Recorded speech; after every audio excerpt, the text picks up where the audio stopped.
Good morning. Today I will be providing details about a 4-day operation that took place in the 600 block of Potomac Court following an investigation into a cache of illegal destructive devices and materials.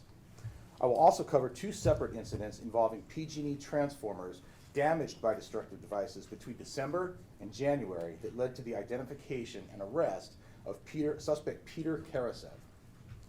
We'd like to thank our partnering agencies who assisted with the investigation: the Federal Bureau of Investigation, the National Guard's 95th Civil Support Team, the Drug Enforcement Administration, the San Jose Fire Department's Hazmat Team, Santa Clara County Sheriff's Office, the Santa Clara County District Attorney's Office, Santa Clara County EMS, PG&E Corporate Security, San Jose Code Enforcement, and Fire Associates of Santa Clara Valley. And I'd also like to thank very much assistance we got from the community, and I'll speak more to that in a moment. On January 5th, 2023, officers responded to the 6,000 block of Snell Avenue on a report of a damaged PG&E transformer. The PG&E employee stated that around 2 a.m. the transformer had exploded. Damage, they stated, was not consistent with an electrical malfunction. SJPD bomb squad technicians responded to the scene and collected evidence revealing a destructive device had caused the damage. The PG&E employee informed officers that a similar incident had occurred on December 8th, 2022 in the 5,000 block of Thornwood Drive, in which an explosion caused damage to a transformer. Our San Jose PD Assaults Unit subsequently conducted a comprehensive investigation, which involved collection of additional evidence, including surveillance videos. Detectives were able to identify Peter Karasev as the main suspect and obtained a warrant for his arrest. So this is some surveillance video of our suspect arriving at the scene of the Snell bombing, I believe.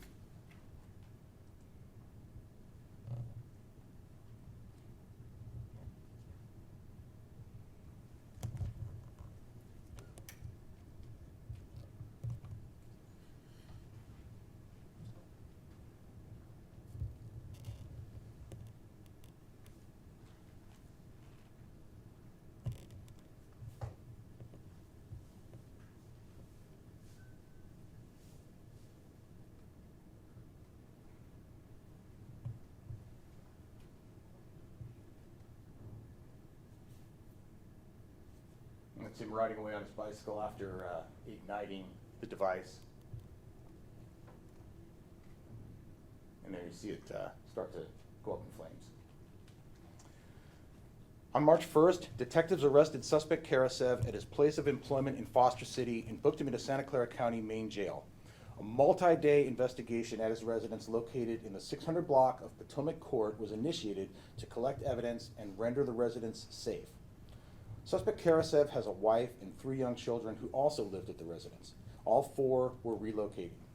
Residences immediately adjacent to the house were also evacuated out of precaution. From March 1st to March 4th, our merge unit officers and bomb squad technicians, along with the assistance of outside agencies, conducted a safe and thorough search of suspect Karasev's house on Potomac Court pursuant to a search warrant. Outside agencies assisted with the investigation due to the large quantity of hazardous materials found at the residence. During the investigation, various items were seized, including a homemade liquid explosive, multiple energetic homemade destructive devices, and multiple suspected destructive devices. Other materials for making destructive devices were also found, including pipes, wires, fuses, and various chemicals. In addition, at least 5 firearms were seized from the residence. And here are some photos of some of the items that were seized, and I believe that these will all be made available to you at the conclusion of the press conference. On March 3rd, 9 charges were filed by the District Attorney's Office for suspect Karasev, including possession of a destructive device, possession of materials with the intent to make destructive devices, igniting a destructive device with the intent to injure or intimidate, arson, injuring or interfering with electrical lines, and child endangerment. Our patrol officers, assaults detectives, and special operations personnel demonstrated outstanding investigative skills gained through their rigorous and extensive training. Our bomb technicians demonstrated superior tactical and practical skill sets when identifying and removing explosive materials to ensure the safety of our residents and the surrounding homes. In addition, our crime analysis team, comprised of non-sworn professional staff, provided valuable information that helped identify the suspect. I'd like to commend the men and women of our police department for their vigilance in quickly addressing the immediate threat to public safety and take a dangerous and violent suspect safely into custody. And I'd also at this point like to thank the community. No investigation is successful without assistance from persons in the community, and without people being willing to share their surveillance videos with us, we probably wouldn't have made the progress on this case that we did. So that was essential. And with that, I'd like to introduce Mayor Matt Mahan. Thank you, Assistant Chief. Good morning, everyone. Thank you for being here. Matt Mahan, Mayor of San Jose. Very proud to be mayor of a city whose police department does such incredible work despite being the most thinly staffed department in the country. As you've heard today, after what you've heard today, I'm sure you understand why I'm so proud of our department and the investigative work that they've done. You know, if it wasn't for the efforts of our department and our partners, who I'll thank in just a moment, this could be a very dark day. We could be talking about a very serious tragedy with significant harm and potentially loss of life. But thanks to months of surveillance, investigation, research, following up on clues, and good old-fashioned boots-on-the-ground detective work, our department and its partners have averted what likely could have been a much worse or serious tragedy. This one hits pretty close to home. Oak Ridge Mall was mentioned. That's where my wife and I take our little kids sometimes. And so you can just imagine, had our department not done the incredible work they've done, what could have potentially played out here. I want to thank our partners. We've had incredible support from the FBI, DEA, Santa Clara County Bomb Squad, the 95th Civil Support Team of the National Guard, whose support have enabled our department to do their important investigative work in a safe and robust way. You see the work that our department can do just illustrates why I've made police staffing my top priority. As you may know, on Monday I'll be releasing my first budget message. There's real emphasis on investing in the capacity of our department, from staffing to investing in technology, because when our department has capacity, it does a tremendous job of following up on leads, tracking down clues, doing that incredible investigative work, and saving lives. I want to hand it over now to our FBI San Francisco Special Agent in Charge, Robert Tripp, who will share a little bit from the FBI's perspective. And once again, we really appreciate the support of the FBI and the other partner agencies who collaborated on this case. Thank you. Thank you, Mayor, and good morning. At the request of the San Jose Police Department, the FBI deployed several federal resources at the search site at Potomac Court last week. More than 40 FBI personnel were on the scene each day, including members of our hazardous evidence response team, our special agent bomb technicians, our crisis management team, and our lab technicians, forensic technicians from Quantico. We continue to provide assistance to the San Jose Police Department and to the Santa Clara District Attorney's Office for this ongoing investigation. The safety of the community is our top priority, and all of us at the scene last week took a methodical approach in collecting evidence to ensure that no evidence was overlooked and to ensure the safety of the surrounding neighborhood.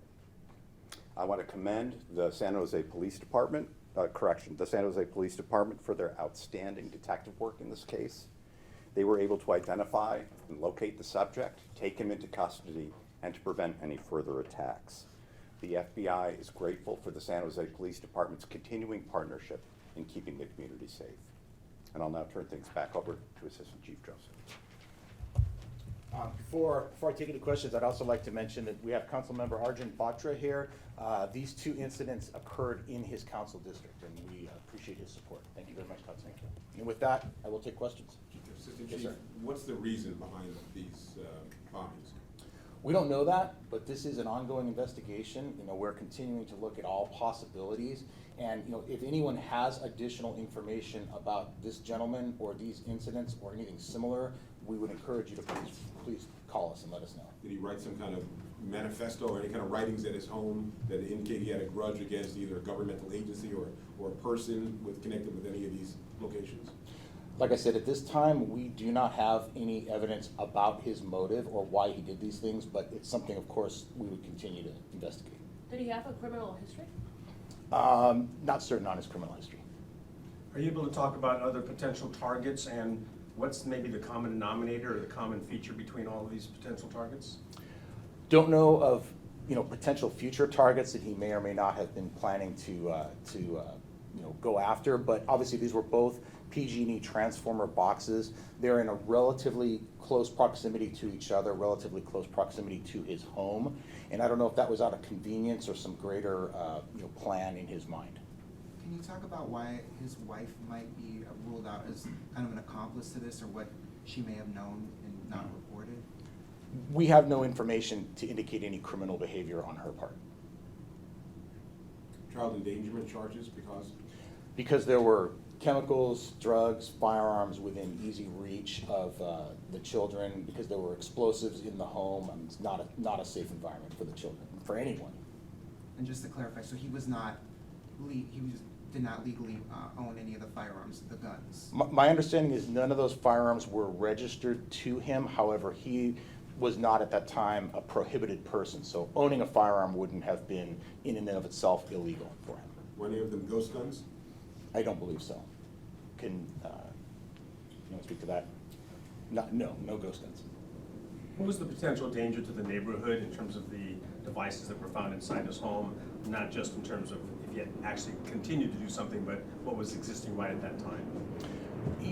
Obviously it's not safe to be making bombs in your home in a residential neighborhood. I'm not an expert in that. With that, let me bring one of the gentlemen up who is Sergeant Doug Gates from our bomb squad, may be able to speak a little bit more to the capabilities of these devices. Pleasure, sir. First, let me echo the Assistant Chief's thanks for the community. We displaced the residents of Potomac Court for a better part of a week, and during the whole investigation, they were nothing but supportive, so I'll answer that first. As far as the ongoing danger was huge. The amount of potential material that we found within that location, be either cause a fire or cause an actual explosion to the entire community, including the school just across the street, was large. Do you know how long he had those materials with him? I do not know. He had a lot of material there, so we don't know how long he actually has been buying it for. Have the neighbors been complaining about his bomb-making operations prior to these incidents? We were not aware prior to identifying him as a suspect in these two incidents that he was making bombs or that there was anything in particular going on at that residence. Did he have some particular expertise in this kind of thing? Was he in the military? What's his background in terms of? My understanding is he's a highly educated person. I don't know if he has formal training in explosives and bomb making, but he's very educated in a science field. Does he have a gang contacts or anything like that? Not that we're aware of. We'd seen some talks that he had mentioned before that he had some family in Russia and Ukraine. Is he a U.S. citizen? Is he? I'm not sure. That's actually not part of our investigation. We're focusing on crimes that he may have committed that are violating the laws of the state of California or federal laws related to criminal activity. Was he the owner of the house or was he renting it? I don't know that answer. Sorry if you addressed this before, but are you looking for other people? Could he be part of something bigger? I mean, at this time, we don't specifically have knowledge that other persons were involved. However, as I said, there's probably much we don't know.